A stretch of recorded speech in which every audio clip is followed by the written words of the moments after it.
There was a leak for Pokemon Home data mine stuff recently that showed a lot of new TMs, changes the Pokemon are going to be able to learn, and new TMs that they weren't able to learn before, giving them the potential to completely alter the competitive landscape. However, that's not the only leak that was been around for a while that I want to talk about, because there's a lot more that possibly is coming to the DLCs that is right there laid out before us from previous data mines from a long time ago, and that is the inclusion of things like Mega Evolutions, Chansey coming to the game as well, other things like that. So let's go have a look at what I'm talking about. It'd be very interesting to delve into this a little more further. This might be familiar to a lot of you guys, shows a lot of Pokemon with changes, TM changes and TR changes.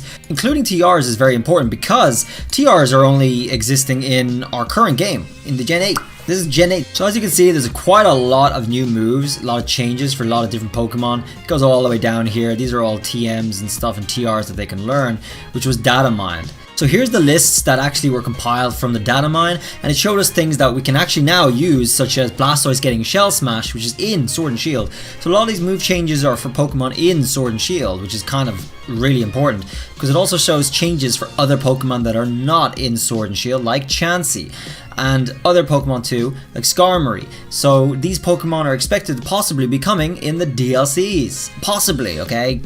I know a lot of other YouTubers are saying, oh, they will, and they actually ignore the sentence above, which says maybe. But yeah, of course. But the reason that people are really hyped about that is because, and the reason these give a big indication for these Pokemon coming, is because why would they make changes to TMs for Pokemon now? The only game that that's going to affect is the current game, which is Sword and Shield, with DLC coming, or future games. That's the point. So, because of these changes, it looks like a dead giveaway to Pokemon that are probably coming in the DLC. But this is not really the leak I want to talk about right now.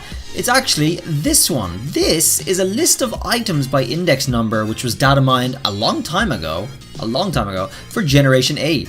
What this shows is a list of every item in every game. However, it shows them with the codes, and it shows them this list was compiled from Gen 8.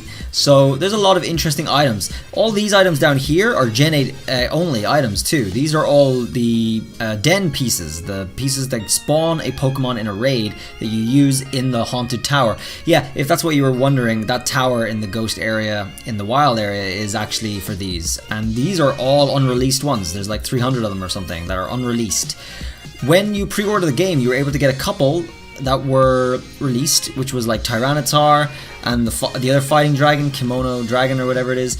Those, some other Pokemon like that, and there, of course, there's Mew, and that's what's in here. But there's also a ton of other ones that have not been released yet, which are probably going to be things like your legendaries, by the way, getting them in raids and things like that. Let's talk about other items that are very notable and very important right now. Here's Red Orb, guys. Red Orb and Blue Orb. As we know, Kyogre and Groudon are coming back. We saw that in the announcement trailer for the DLC.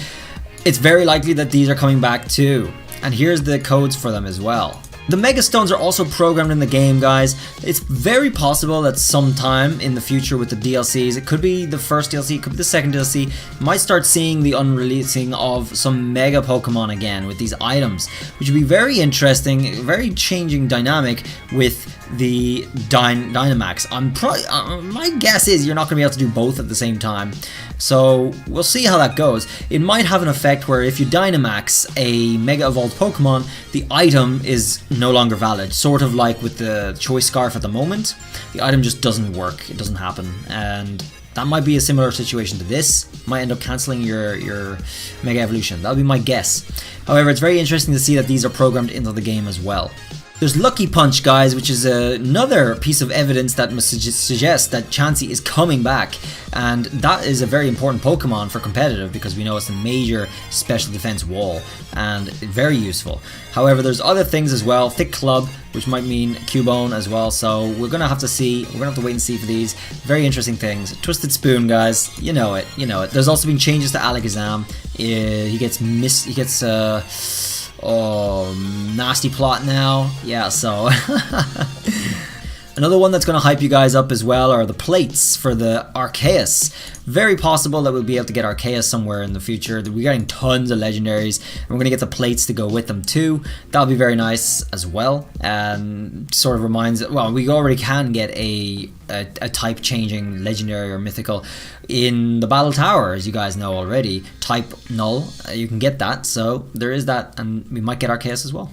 We also have things like this, Magmarizer, Electrizer, and Dubious Disc, suggesting the return of other Pokemon as well, such as Porygon. That's it for this video, guys.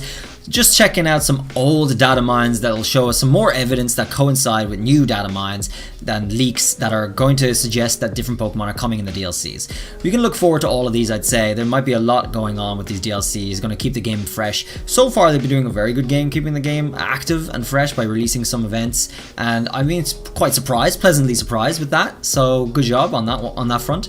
I look forward to the DLCs though. Hopefully we do get some of those megas. There's no guarantee, however, because a lot of these items, I mean, it's almost all the items from every game that are programmed into Sword and Shield. However, it does give us hope, guys, because they haven't been excluded. These items are in the game, data mined as they are.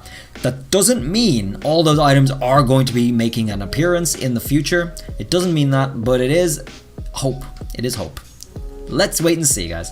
Thanks for watching. I'll see you guys in the next video. Till then, bye!